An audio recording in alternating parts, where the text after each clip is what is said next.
ಕೆಆರ್ಪೇಟೆಯಲ್ಲಿ April 18ರ ಶನಿವಾರ ರೈತರಿಗಾಗಿ ಒಂದು ದಿನದ ಜೇನು ಕೃಷಿ ಕುರಿತ ವಿಚಾರ ಸಂಕಿರಣ. ರೈತ ಬಾಂಧವರು ಭಾಗವಹಿಸಲು ಮನವಿ. ಕೆಆರ್ಪೇಟೆ ಕೃಷ್ಣ ಪ್ರತಿಷ್ಠಾನದ ವತಿಯಿಂದ ಏಪ್ರಿಲ್ 18ರ ಶನಿವಾರ ಒಂದು ದಿನದ ಜೇನು ಕೃಷಿ ವಿಚಾರ ಸಂಕಿರಣವನ್ನು ತಾಲೂಕಿನ ರೈತರಿಗೆ ಆಯೋಜಿಸಲಾಗಿದೆ ಎಂದು ಕೃಷ್ಣ ಪ್ರತಿಷ್ಠಾನ ಅಧ್ಯಕ್ಷ ಗುಡೆ ಹೊಸಹಳ್ಳಿ ಜವರಾಯಿಗೌಡ ಹೇಳಿದರು.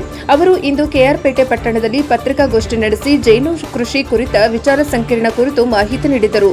ಕೆಆರ್ಪೇಟೆ ಪಟ್ಟಣದ ಚನ್ನರಾಯಪಟ್ಟಣ ರಸ್ತೆಯಲ್ಲಿರುವ ಐಸಿಬಿ ಕಲ್ಯಾಣ ಮಂಟಪದಲ್ಲಿ ಏಪ್ರಿಲ್ 18ರ ಶನಿವಾರ ಬೆಳಗ್ಗೆ 9:30 ರಿಂದ ಸಂಜೆ 4 ಗಂಟೆವರೆಗೆ ನಡೆಯಲಿರುವ ಒಂದು ದಿನದ ಜೇನು ಕೃಷಿ ವಿಚಾರ ಸಂಕಿರಣದ ದಿವ್ಯ ಸಾನ್ನಿಧ್ಯವನ್ನು ಬೆಂಗಳೂರಿನ ಕೆಂಗೇರಿಯ ವಿಶ್ವ ಒಕ್ಕಲಿಗರ ಮಹಾಸಂಸ್ಥಾನದ ಮಠದ ಪೀಠಾಧ್ಯಕ್ಷರಾದ ಡಾ ಶ್ರೀ ನಿಶ್ಚಲಾನಂದನಾಥ ಸ್ವಾಮೀಜಿ ಅವರು ವಹಿಸಿದರು.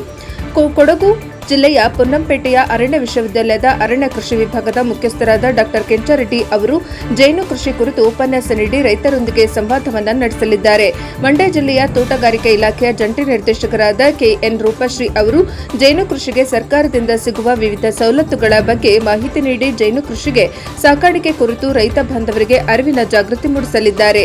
ಈ ಕಾರ್ಯಕ್ರಮದಲ್ಲಿ ತೋಟಗಾರಿಕೆ ಇಲಾಖೆಯ ಕೃಷ್ಣರಾಜಪೇಟೆ ತಾಲೂಕಿನ ಹಿರಿಯ ಸಹಾಯಕ ನಿರ್ದೇಶಕರಾದ ಎಂಡಿ ಲೋಕೇಶ್, ಕೆಆರ್ಪೇಟೆ ಕೃಷ್ಣ ಪ್ರತಿಷ್ಠಾನದ ಗೌರವಾಧ್ಯಕ್ಷರಾದ ಪ್ರೊಫೆಸರ್ ಇಂದಿರಮ್ಮ ಕೃಷ್ಣ ಭಾಗವಹಿಸಲಿದ್ದು, ಕೆಆರ್ಪೇಟೆ ಕೃಷ್ಣ ಪ್ರತಿಷ್ಠಾನದ ಅಧ್ಯಕ್ಷ ಗೂಡೆ ಹೊಸಹಳ್ಳಿ ಜವರಾಯಿಗೌಡ ಅವರು ವಿಚಾರ ಸಂಕಿರಣದ ಅಧ್ಯಕ್ಷತೆ ವಹಿಸುವರು ಎಂದು ಪ್ರತಿಷ್ಠಾನದ ಕಾರ್ಯದರ್ಶಿ ಕತ್ತರಘಟ್ಟ ವಾಸು ಮಾಹಿತಿ ನೀಡಿದರು. ಪತ್ರಿಕಾಗೋಷ್ಠಿಯಲ್ಲಿ ಕೃಷ್ಣರಾಜಪೇಟೆ ತಾಲೂಕು ಒಕ್ಕಲಿಗರ ಸಂಘದ ಅಧ್ಯಕ್ಷ ಆರ್ಎಸ್ ಶಿವರಾಮೇಗೌಡ, ಕೆಆರ್ಪೇಟೆ ಕೃಷ್ಣ ಪ್ರತಿಷ್ಠಾನದ ಖಜಾಂಚಿ ಹೆಮ್ಮನಹಳ್ಳಿ ರಮೇಶ್, ಸಹ ಕಾರ್ಯದರ್ಶಿ ಮರಡಹಳ್ಳಿ ಬಸವೇಗೌಡ, ಹೆಗ್ಗಡಹಳ್ಳಿ ಕೃಷ್ಣೇಗೌಡ, ಐಚನಹಳ್ಳಿ ಶಿವಣ್ಣ ಮತ್ತಿತರರು ಉಪಸ್ಥಿತರಿದ್ದರು. ವರದಿ ಡಾ ಕೆಆರ್ ನೀಲಕಂಠ, ಕೃಷ್ಣರಾಜಪೇಟೆ, ಮಂಡ್ಯ.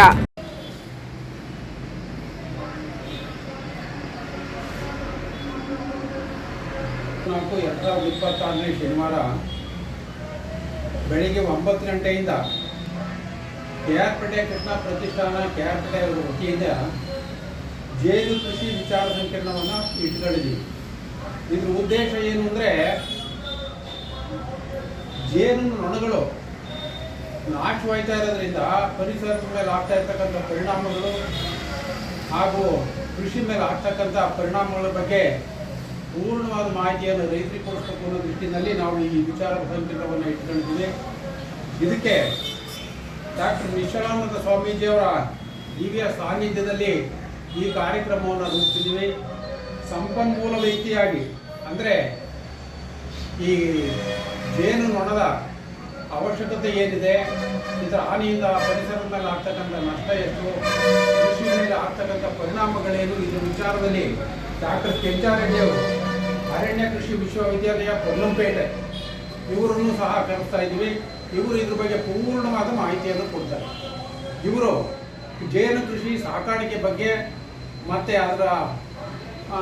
ಅದರ ಬಗ್ಗೆ ಈ ಜೇನು ಕೃಷಿ ಅಂದ್ರೇನು, ಜೇನು ನೊಣದ ಬಗ್ಗೆ ಪೂರ್ಣವಾದ ಮಾಹಿತಿಯನ್ನು ನೀಡ್ತಾರೆ. ಮತ್ತು ಈ ಜೇನು ಕೃಷಿ ವಿಚಾರದಲ್ಲಿ ಪೆಟ್ಟಿಗೆಗಳ ಪೂರೈಕೆ ಮಾಡೋದಿರ್ಬೋದು ಅಥವಾ ತೋಟಗಾರಿಕೆ ಇಲಾಖೆಯಿಂದ ಸಿಗ್ತಕ್ಕಂಥ ಸವಲತ್ತುಗಳು, ಈ ವಿಚಾರದಲ್ಲಿ ನಮ್ಮ ಮಂಡ್ಯ ಜಿಲ್ಲೆಯ ಜಂಟಿ ನಿರ್ದೇಶಕರಾದ ತೋಟಗಾರಿಕೆ ಇಲಾಖೆಯ ಜಂಟಿ ನಿರ್ದೇಶಕರಾದ ರೂಪ ಕೆಎನ್ ರೂಪಾಶ್ರೀರವರು ಸಹ ಅವರು ಉಪಸ್ಥಿತಿ ಇರುತ್ತದೆ. ಮತ್ತು ಕೆಆರ್ಪೇಟೆ ತಾಲೂಕಿನ ಹಿರಿಯ ಸಹಾಯಕ ನಿರ್ದೇಶಕರು ಮಾನ್ಯ ಎಂಡಿ ಲೋಕೇಶ್ ಅವರು ಸಹ ಇರ್ತಾರೆ. ನಮ್ಮ ಕೆಆರ್ಪೇಟೆ ಕೃಷ್ಣ ಪ್ರತಿಷ್ಠಾನದ ಗೌರವಾಧ್ಯಕ್ಷರಾದಂಥ ಸನ್ಮಾನ್ಯ ಶ್ರೀಮತಿಯವರಾದಂಥ ಪ್ರೊಫೆಸರ್ ಇಂದ್ರಮ್ಮನವರು ಸಹ ಉಪಸ್ಥಿತರಿರ್ತಾರೆ. ನಮ್ಮ ಆಡಳಿತ ಮಂಡಳಿ ಸದಸ್ಯರು ಎಲ್ಲರೂ ಇರ್ತಾರೆ. ದಯಮಾಡಿ ಹೆಚ್ಚಿನ ಸಂಖ್ಯೆಯಲ್ಲಿ ರೈತರುಗಳು ಬಂದು ಈ ಕಾರ್ಯಕ್ರಮದ ಉಪಯೋಗವನ್ನು ಪಡ್ಕೋಬೇಕು. ಮತ್ತು ಜೇನು ಕೃಷಿ ಮಾಡೋದ್ರ ಬಗ್ಗೆ ಪೂರ್ಣ ಪ್ರಮಾಣದಲ್ಲಿ ಮಾಹಿತಿಯನ್ನು ಕೊಡೋದ್ರಿಂದ ಇದು ತುಂಬ ರೈತರಿಗೆ ಅನುಕೂಲ ಆಗಿದೆ.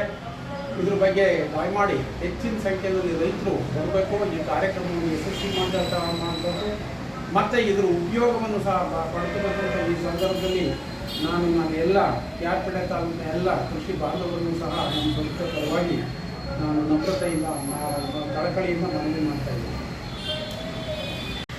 ಇದೇ 18ನೇ ತಾರೀಕು ಅಂದರೆ ಬರುವ ಶನಿವಾರ ನಮ್ಮ ಕೆಆರ್ಪೇಟೆ ಐಸಿಬಿ ಕಲ್ಯಾಣ ಮಂಟಪದಲ್ಲಿ ಜೇನು ಕೃಷಿ ವಿಚಾರ ಸಂಕಿರಣವನ್ನು ನಮ್ಮ ಕೆಆರ್ಪೇಟೆ ಕೃಷ್ಣ ಪ್ರತಿಷ್ಠಾನದ ವತಿಯಿಂದ ಏರ್ಪಡಿಸಿದ್ದೇವೆ. ಕೇರ್ಪೇಟೆ ಕೃಷ್ಣ ಅವರು ಅಂದ ತಕ್ಷಣವೇ ರಾಜಕಾರಣದ ಜೊತೆಗೆ ರೈತರುಗಳ ಬಗ್ಗೆ ಬಹಳ ಅಪಾರವಾಗಿ ಅವರು ಕೊನೆ ವರ್ಷಗಳಲ್ಲಿ ಕೆಲಸ ಮಾಡಿದ್ದು ನಿಮಗೆಲ್ಲ ಗೊತ್ತೇ ಇದೆ. ಈ ಕೃಷಿ ವಿಚಾರ ಸಂಕಿರಣಗಳನ್ನು ನಾವು ಮಾಡಬೇಕು ಅನ್ನೋದು ನಮ್ಮ ಪ್ರತಿಷ್ಠಾನದ ಒಂದು ಪ್ರಮುಖ ಉದ್ದೇಶವೂ ಕೂಡ ಆಗಿದೆ. ಈ ಕಾರಣಕ್ಕೋಸ್ಕರ ಕಳೆದ ಬಾರಿ ನಾವು ಒಂದು ಇಡೀ 2026 ನಮ್ಮ ಕೇರ್ಪೇಟೆ ಕೃಷ್ಣ ಪ್ರತಿಷ್ಠಾನದ ವತಿಯಿಂದ ಜೇನು ಕೃಷಿ ವಿಚಾರ ಸಂಕಿರಣವನ್ನು ನಮ್ಮ ಕೃಷ್ಣ ಪ್ರತಿಷ್ಠಾನ ವತಿಯಿಂದ ಏರ್ಪಾಡು ಮಾಡಿದ್ದೇವೆ.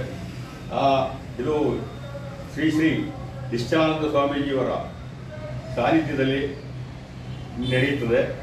ಆ ಸಮಾರಂಭಕ್ಕೆ ಉಪನ್ಯಾಸ ಮಾಡಲು ಅರಣ್ಯ ಮುಖ್ಯಸ್ಥರು, ಅರಣ್ಯ ಕೃಷಿ ವಿಭಾಗ, ಅರಣ್ಯ ವಿಶ್ವವಿದ್ಯಾಲಯ ಬನ್ನಂಪೇಟೆ ಕೊಡಗಿನಿಂದ ಕಳಿಸ್ತಾ ಇದ್ದೀವಿ.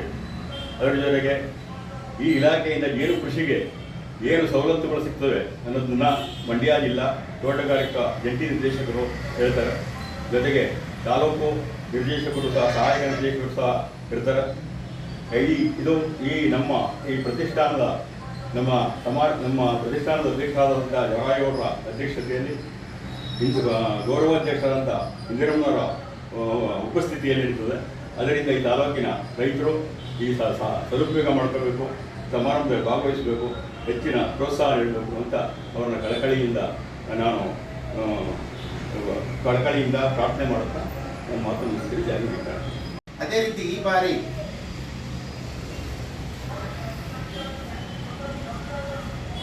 ಬಾರಿ ರೈತನಿಗೆ ಜೇನು ಹುಳು ಅನ್ನೋದು ಅಥವಾ ಜೇನು ಬಹಳ ಮುಖ್ಯ ಅಂತ ಹೇಳಿ ನಾವು ಭಾವಿಸಿರುವ ಕಾರಣ ಜೇನುಗಳನ್ನು ಒಂದು ಉತ್ಪಾದನೆ ಮಾಡೋದು ಹೇಗೆ, ಜೇನು ತುಪ್ಪ ತೆಗೆಯೋದು ಹೇಗೆ, ಅವರ ನಿರ್ವಹಣೆ ಹೇಗೆ, ಎಲ್ಲ ರೀತಿಯ ಸಮಗ್ರ ಮಾಹಿತಿಗಳನ್ನು ನಮ್ಮ ಪನ್ನಂಪೇಟೆ, ಕೊಡಗು ಜಿಲ್ಲೆ ಪನ್ನಂಪೇಟೆಯಲ್ಲಿರುವ ನಮ್ಮ ಅರಣ್ಯ ವಿಶ್ವವಿದ್ಯಾನಿಲಯದ ಅರಣ್ಯ ಕೃಷಿ ವಿಭಾಗದ ಮುಖ್ಯಸ್ಥರಾಗಿರುವಂತಹ ಡಾಕ್ಟರ್ ಕೆಂಚಾರೆಡ್ಡಿ ಅವರು ಬಹಳ ವಿಶೇಷವಾಗಿ ಜೇನುಹುಳುಗಳ ಬಗ್ಗೆ ಅಪಾರವಾದ ಜ್ಞಾನವನ್ನು ಹೊಂದಿದ್ದಾರೆ. ಅವರು ಯಾವ ರೀತಿ ನಾವು ಜೇನುಹುಳುಗಳನ್ನು ನಾವು ಸಾಕ್ಬೋದು ಮತ್ತು ಜೇನುಗಳಿಂದ ನಮಗೆ ಯಾವ ರೀತಿ ನಮ್ಗೆ ಉಪಯೋಗ ಆಗುತ್ತೆ ಅನ್ನೋದು ಎಲ್ಲ ಸಮಗ್ರ ಮಾಹಿತಿಗಳನ್ನು ಅವರು ತಿಳಿಸ್ಕೊಡಲಿದ್ದಾರೆ. ಅದಾದ ನಂತರ ಮಧ್ಯಾಹ್ನ ಊಟದ ನಂತರ ನಮ್ಮ ಪಕ್ಕದಲ್ಲಿರುವ ಸೋಮಶೇಖರ್ ತೋಟದಲ್ಲಿ ಜೇನನ್ನ ಪೆಟ್ಟಿಗೆಗಳಿದೆ, ಅಲ್ಲಿಗೆ ನಮ್ಮನ್ನು ಕರ್ಕೊಂಡೋಗಿ, ಯಾಕೆಂದರೆ ಜೇನು ಅಂದರೆ ನಮಗೆ ಯಾವ ರೀತಿ ಭಯ ಇಲ್ಲದೇ ನಾವು ಯಾವ ರೀತಿ ಜೇನುಗಳನ್ನು ಮುಟ್ಬೋದು, ತೆಗಿಬೋದು, ಎಲ್ಲ ರೀತಿಯ ಪ್ರಾಕ್ಟಿಕಲ್ ಆಗಿ ರೈತರ ಜೊತೆನೇ ಅವರು ಮಾಡಿಸ್ತಾರೆ. ದಯಮಾಡಿ ರೈತರುಗಳು ಇದಕ್ಕೆ ನೋಂದಣಿ ಮಾಡ್ಕೊಳ್ಬೇಕು. ನಮ್ಮ ಜೊತೆ ಈ ಕೆಳಗಡೆ ನಂಬರನ್ನು ಕೊಟ್ಟಿದ್ದೀವಿ, ನಮ್ಮ ಅಧ್ಯಕ್ಷರ ನಂಬರ್ ಮತ್ತು ನನ್ನ ನಂಬರ್ ಇದೆ. ಅದಕ್ಕೆ ದೂರವಾಣಿ ಕರೆ ಮಾಡಿ ನೀವು ದಯಮಾಡಿ ನಮಗೆ ನೋಂದಣಿ ಮಾಡಿಕೊಡಿ. ಯಾಕೆಂದರೆ ನಿಮಗೆ ಬೇರೆ ರೀತಿ ಎಲ್ಲ ವ್ಯವಸ್ಥೆಗಳನ್ನು ಮಾಡೋದಕ್ಕೆ ನಮಗೆ ಅನುಕೂಲ ಆಗುತ್ತೆ. ಜೊತೆಗೆ ಬೆಳಿಗ್ಗೆ ಒಂದು ದಿನ ನಮ್ಮ ಜೊತೆ ಇರೋದು ಪ್ರಯತ್ನ ಪಡಿ, ಬರೋದು ಮಧ್ಯದಲ್ಲಿ ಹೋಗೋದೆಲ್ಲ ಮಾಡೋದೇ ಸಮಗ್ರವಾಗಿ ನೀವು ತಿಳ್ಕೊಳ್ಳೋವಂಥದ್ದು ಇದೆ. ದಯಮಾಡಿ ಎಲ್ಲರೂ ಬರಬೇಕು ಅಂತೇಳಿ ಈ ಮೂಲಕ ಪ್ರತಿಷ್ಠಾನದ ಪರವಾಗಿ ನಾವು ಕೇಳ್ಕೊಳ್ತೇವೆ. ಜೊತೆಗೆ ಸರ್ಕಾರದಿಂದ ಅಧ್ಯಕ್ಷರು ಹೇಳೋದ ರೀತಿಯಲ್ಲೇ ಸರ್ಕಾರದಿಂದ ಏನೇನೋ ಇದಕ್ಕೆ ಸವಲತ್ತುಗಳು ಸಿಗುತ್ತೆ ಅನ್ನೋದನ್ನು ಜಂಟಿ ನಿರ್ದೇಶಕರಾದಂಥ ಮಂಡ್ಯದಿಂದ ಜಂಟಿ ನಿರ್ದೇಶಕರಾದಂಥ ಎನ್ ರೂಪಶ್ರೀ ಅವರು ಬರ್ತಾರೆ. ಜೊತೆಗೆ ನಮ್ಮ ಸ್ಥಳೀಯ ಹಿರಿಯ ಸಹಾಯಕ ನಿರ್ದೇಶಕರಾದಂಥ MD ಲೋಕೇಶ್ವರ ಅವರು ಕೂಡ ರೈತರುಗಳಿಗೆ ತಿಳಿಸ್ಕೊಡ್ತಾರೆ. ಮತ್ತು ಮುಂದೊಂದು ದಿನ ಜೇನು ಕೃಷಿಯನ್ನು ರೈತರುಗಳು ಯಾರ್ಯಾರು ಮಾಡೋದಕ್ಕೆ ಮುಂದೆ ಬರ್ತೀರಿ ಅವ್ರಿಗೆ ಎಲ್ಲ ರೀತಿಯ ಸವಲತ್ತುಗಳನ್ನು